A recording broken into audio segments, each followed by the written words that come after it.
you. Wow. What a great group. Thank you very much. Well, I'd like to thank Chairman Jeff Miller. He's a terrific guy, and on behalf of all of those who have served this country in military uniform and for working with our campaign on developing real solutions for our truly great veterans. Thank you very much, Jeff. I appreciate it. Thank you. Before going further today, however, I'd like to first address the contributions of another group who served this country in uniform, the men and women in blue.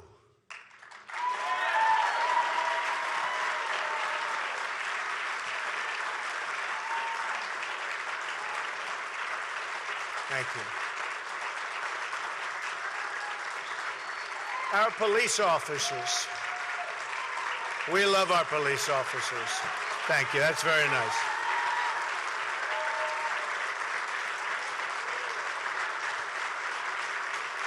Thank you.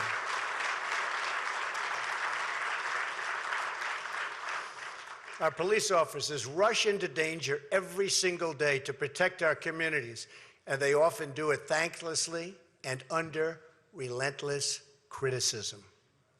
They serve thousands of lives every year, perform countless public services every day, and yet their names will likely never appear in a single headline or media report. But I want our nation's police to know that we thank you from the bottom of our heart.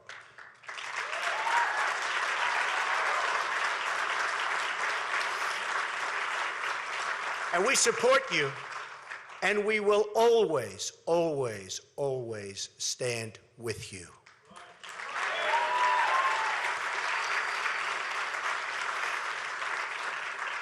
The attack on our Dallas police is an attack on our country.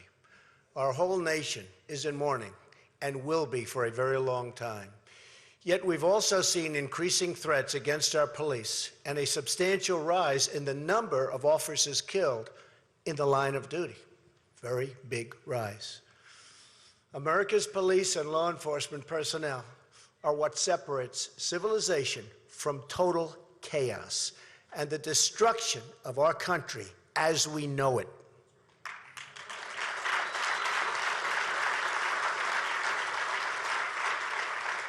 We must remember the police are needed the most where crime is the highest.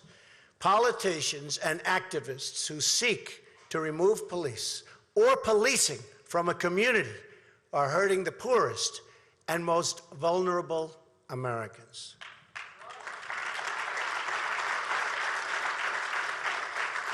It's time for our hostility against our police and against all members of law enforcement to end, and end immediately, right now.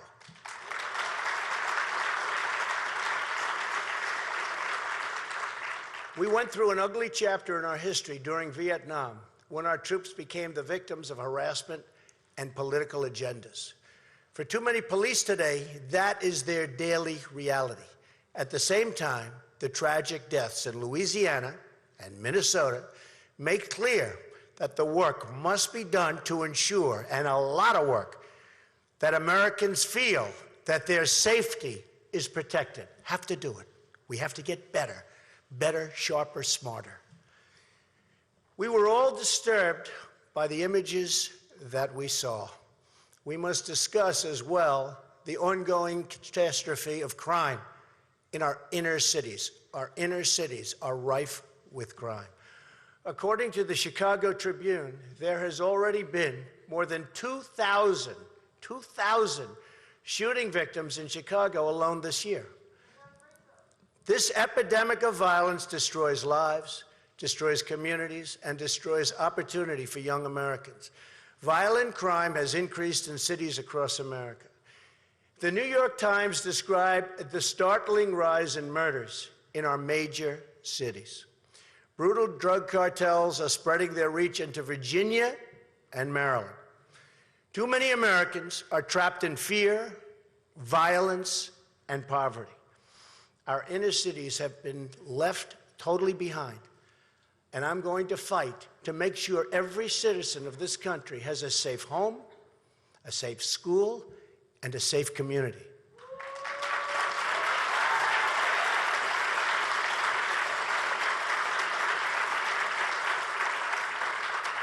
We must maintain law and order at the highest level, or we will cease to have a country.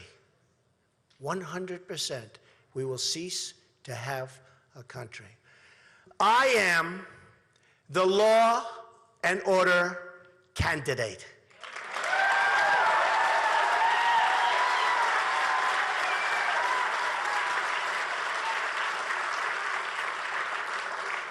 Hillary Clinton, on the other hand, is weak, ineffective, pandering, and, as proven by her recent email scandal, which was an embarrassment not only to her, but to the entire nation as a whole, she's either a liar or grossly incompetent.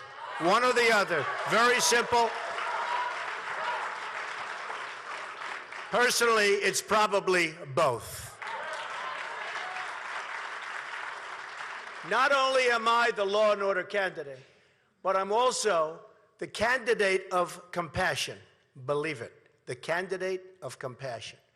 But you can't have true compassion without providing safety for the citizens of our country. Every kid in America should be able to securely walk the streets in their own neighborhood without harm. Everyone will be protected equally and treated justly without prejudice. We will be tough, we will be smart, we will be fair, and we will protect all Americans.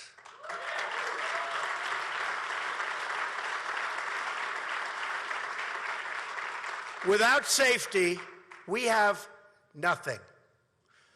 It's the job of the next president to make America safe again for everyone. Everyone.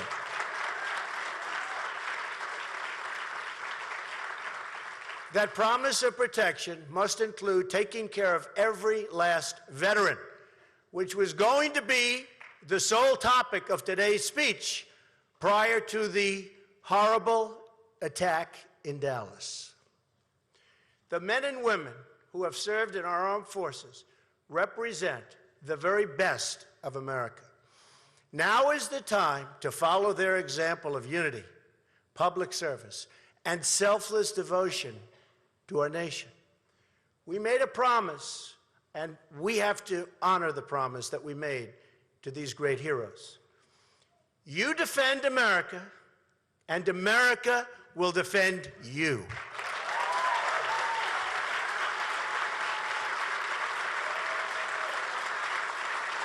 Thank you. Thank you.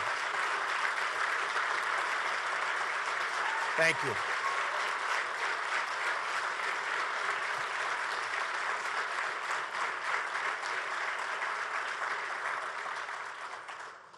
But that promise has been broken by our politicians, like so many other promises our country has made, not only to its veterans, but to its citizens as a whole. President Obama has allowed our Veterans Affairs, health care, all systems, really denied them the help and the support, and really has to do it. We have to get on the ball. We have to do it right.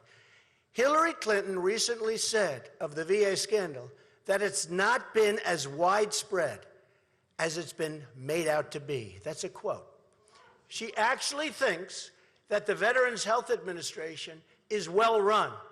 That's because she's been part of this rigged system for a long time.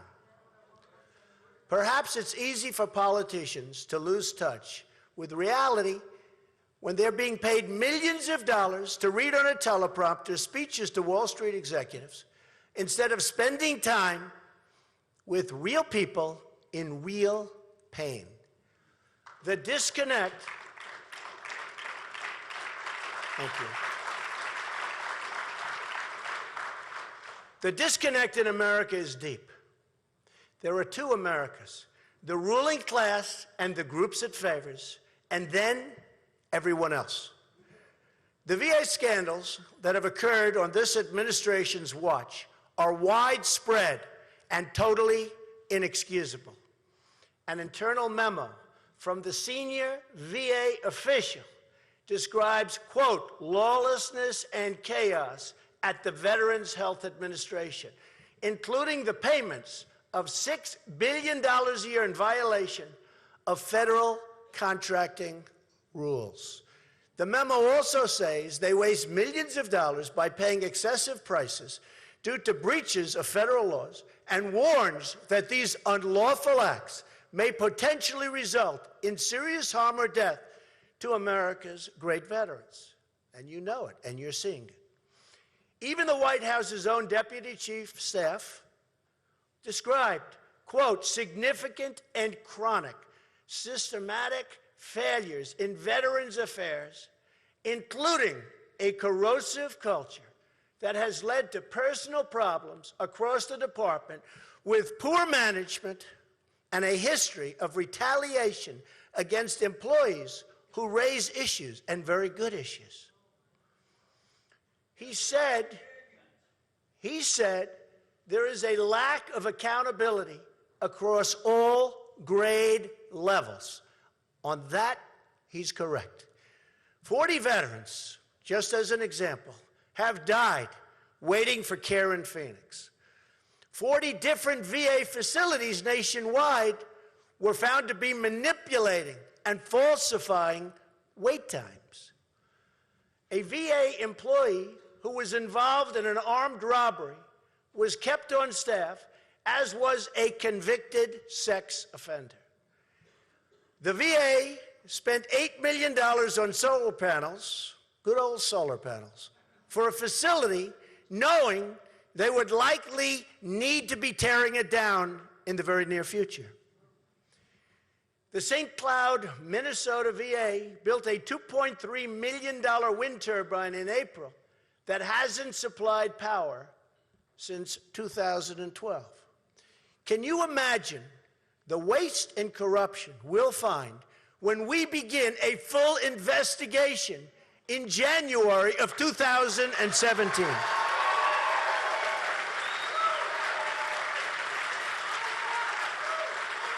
Thank you. Thank you.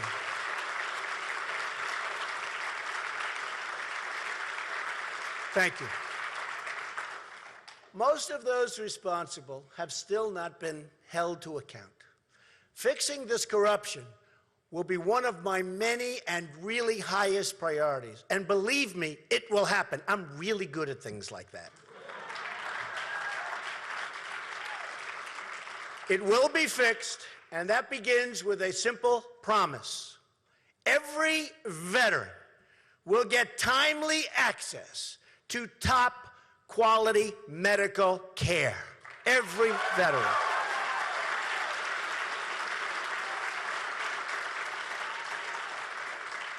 Veterans should be guaranteed the right to choose their doctor and clinics, whether at a VA facility or at a private medical center.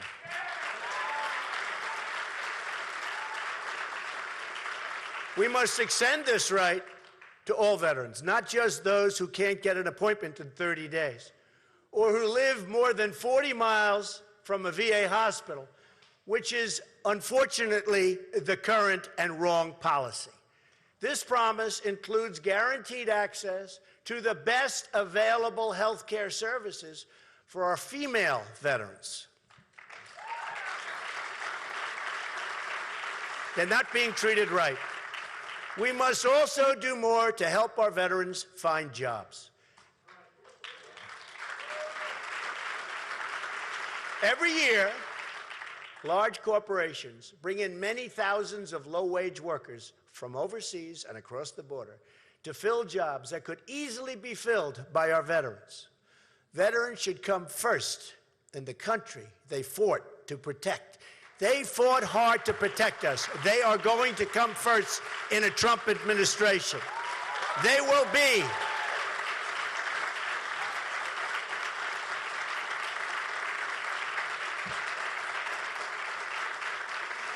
They will be a part of America First. It will be America First from now on. America First.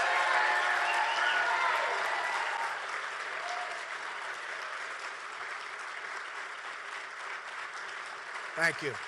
Thank you. Veterans health care must also include the best mental health care.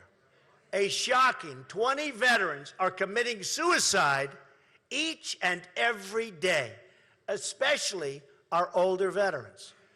This is a national tragedy that's not talked about. The evidence shows that if veterans are in the system receiving care, they are much less likely to take their own lives than veterans outside of this horrible, horrible, and very unfair system.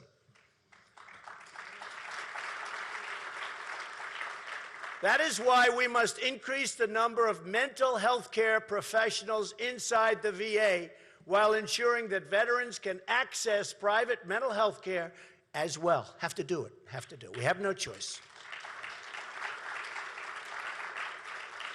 America must take action to improve mental health services for the country at large. This is for everyone. This includes expanding the number of facilities, integrating primary care and mental health care professionals, reforming confinement rules, very important, and making it easier for family members who see warning signs to get their loved ones to the care and of the care they need, especially in the many emergencies that we're having all over the country and doing nothing whatsoever about it.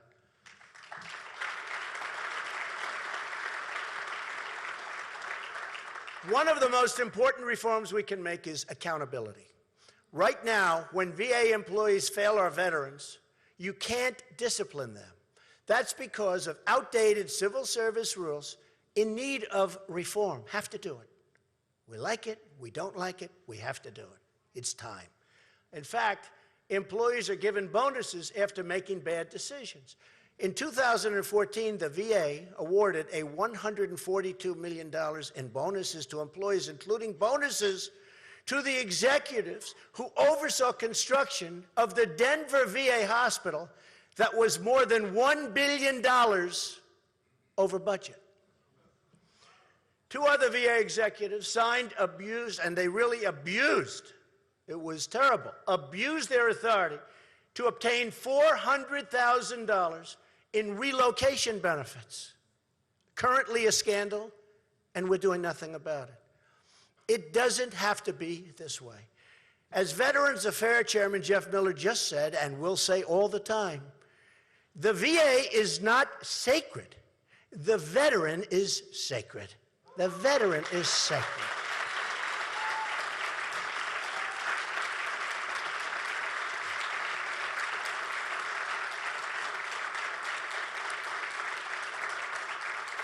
Thank you. Here is my 10-step plan to ensure quality, timely care for every single veteran in America. 1, I will appoint a Secretary of Veterans Affairs who will make it his or her personal mission to clean up the VA.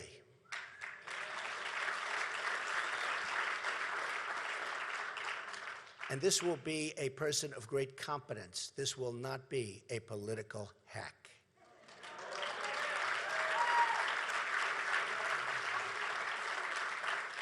The Secretary's sole mandate will be to serve our veterans, our bureaucrats, not politicians, but veterans.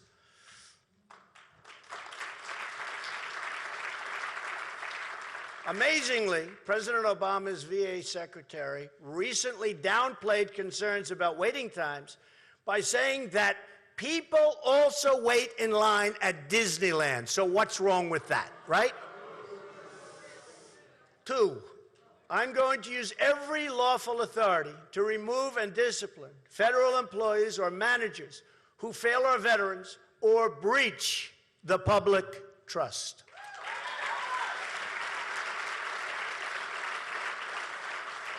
3, I'm going to ask Congress to pass legislation that ensures the Secretary of Veterans Affairs has the authority to remove or discipline any employee who risks the health, safety, or well-being of any veteran.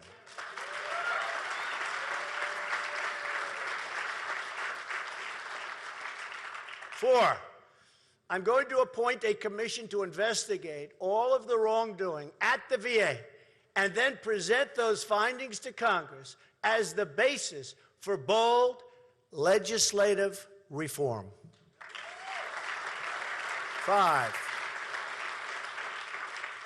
I'm going to make sure the honest and dedicated people in the VA have their jobs protected and are put in line for serious promotions if they continue to do great work.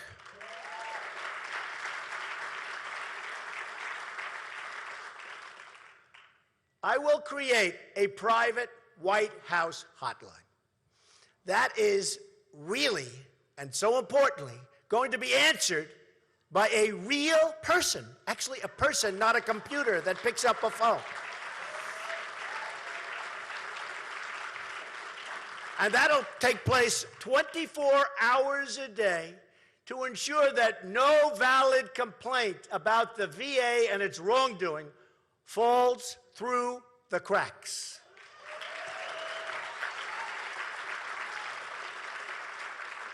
I will instruct my staff that if a valid complaint is not addressed, that the issue be brought directly to me, and I will pick up the phone and fix it myself if I have to. Believe me, I will fix it.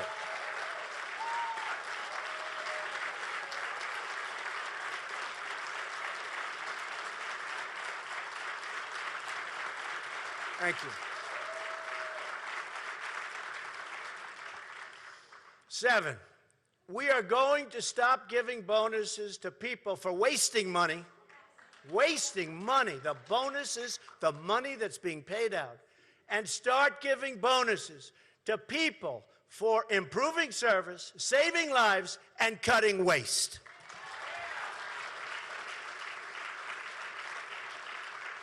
If an employee finds a smart way to save a large amount of money that also creates really better outcomes for our veterans, then a small, responsible portion of the money saved will be given as a one-time bonus, and the rest will be returned to the taxpayers, and it will be a lot.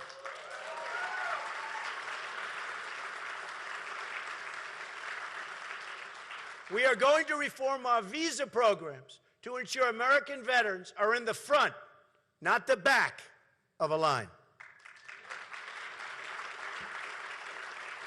9, we're going to increase the number of mental health care facilities and professionals and increase the outreach to veterans outside of the system, of which there are many.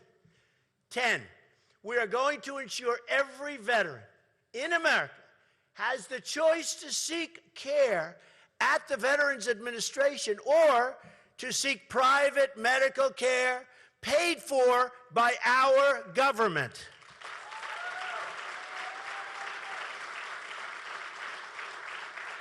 Never again will we allow a veteran to suffer or die waiting for care they so richly deserve. These are our great people. We need to clean out the corruption in government, and Hillary Clinton will never be able to do it. She's incompetent and has proven time and time again that she doesn't have what it takes. Doesn't have it.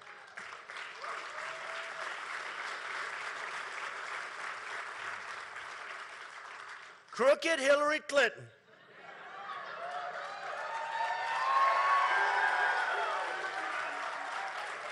sadly, crooked Hillary Clinton is the secretary of the status quo.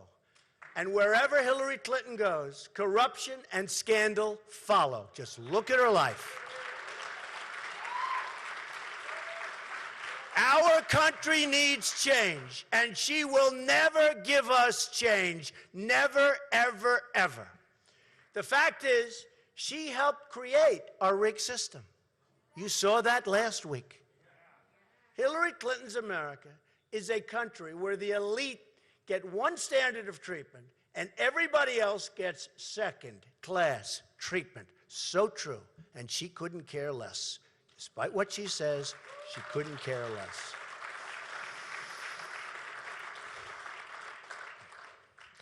The rigged system refused to prosecute her for conduct that put all of us, everybody in this room, everybody in this country, at risk. Hillary Clinton went to great lengths to create a private email server and to bypass government security in order to keep her emails from being read by the public and by federal officials. What she did was so wrong. What other people did, far less, and they're paying a tremendous price right now. In other words, she was willing to risk our foreign enemies reading her emails as long as the voting American public could not. Her conduct was willful, intentional, and unlawful. And her repeated false statements about her conduct prove that she was fully aware of her guilt. She knew it. She's probably the most surprised person that she was able to get away with it.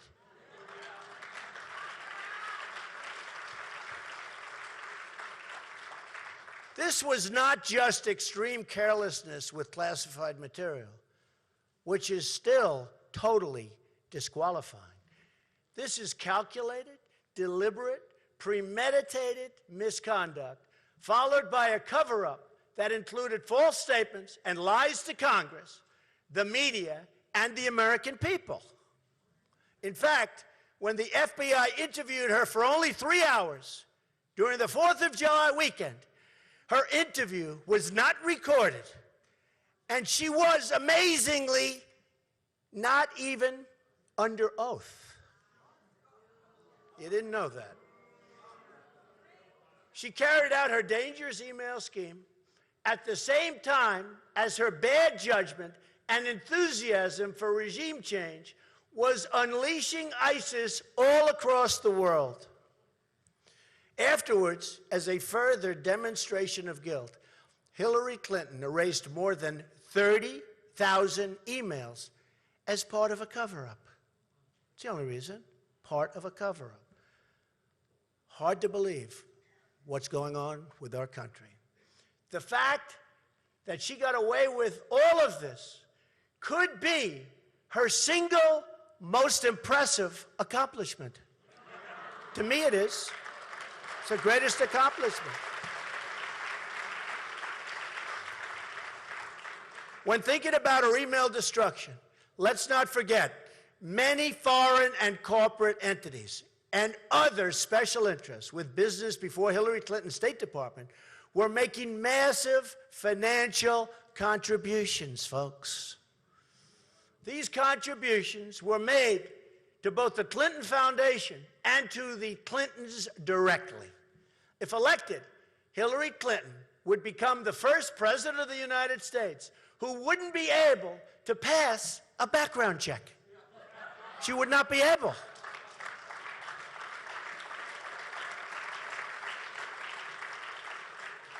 Just look at what the FBI director said about her.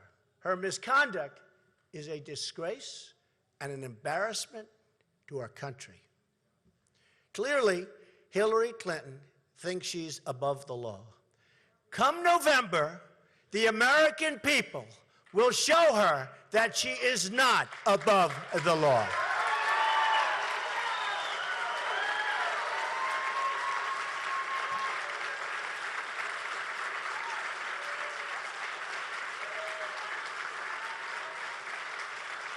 Thank you.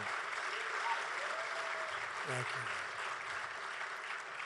The decades of decay, division, and decline will come to an end rapidly. The years of America's greatness will return. We are going to become, for the first time in a long time, one united country.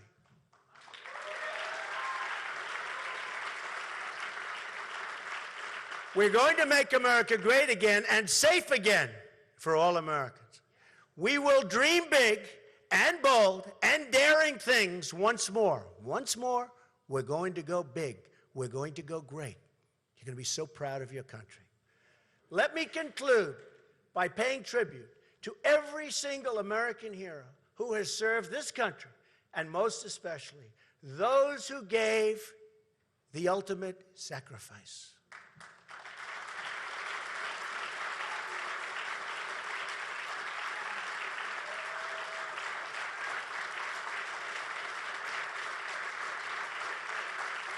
Thank you. Thank you. Our debt to them is eternal and everlasting. We are going to fight for our military and our law enforcement personnel the same way they have fought for us. We will be a safe, strong, and proud country again. Ladies and gentlemen, thank you very much. Thank you. Thank you.